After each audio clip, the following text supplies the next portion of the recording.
Imagine Christ returns to earth. 16th century Seville, at the height of the Inquisition. He performs miracles. The people recognize him, and the church arrests him.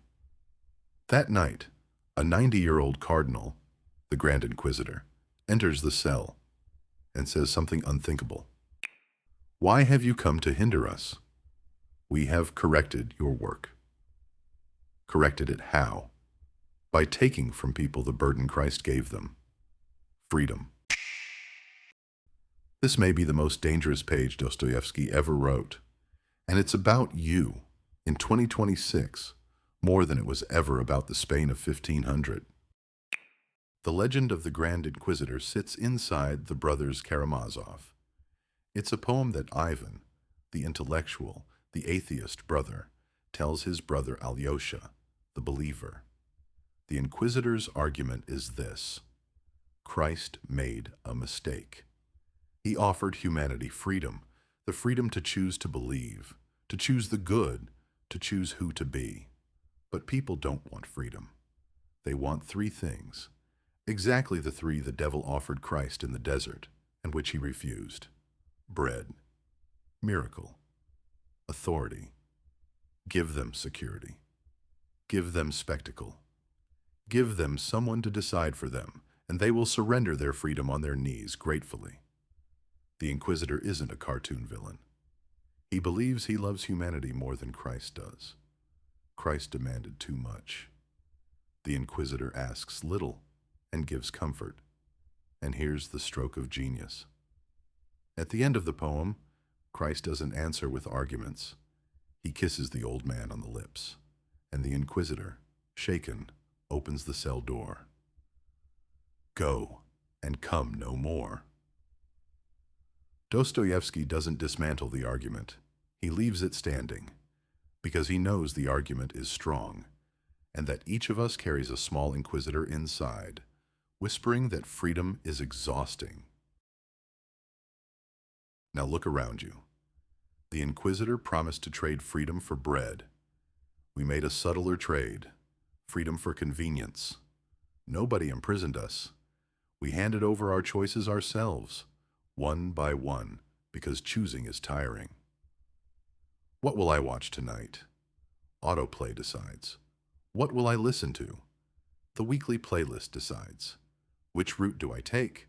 The GPS decides. What do I think about today's news? The feed already served me an opinion, gift-wrapped. Notice the structure. It's the three temptations all over again. Delivered. Everything optimized. Miracle. Technology is magic we don't need to understand, only to trust. Authority. The algorithm as the new Inquisitor. Invisible. Benevolent. Knowing us better than we know ourselves. And just like in the poem, nobody forced us.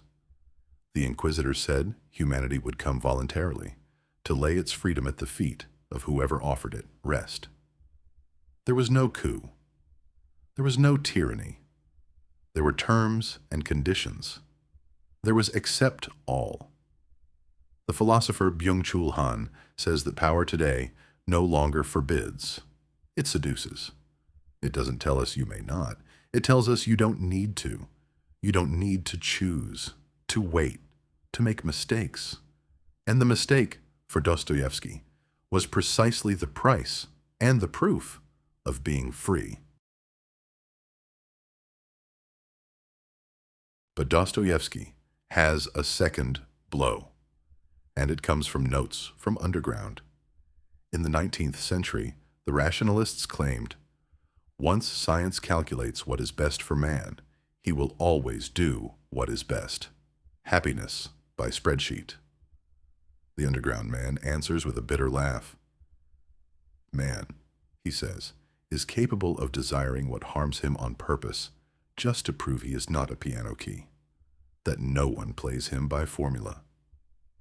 That sounds irrational. It is. But this is where Dostoevsky's deepest definition of freedom lives. Freedom is not choosing well. It is being able to choose against the prediction.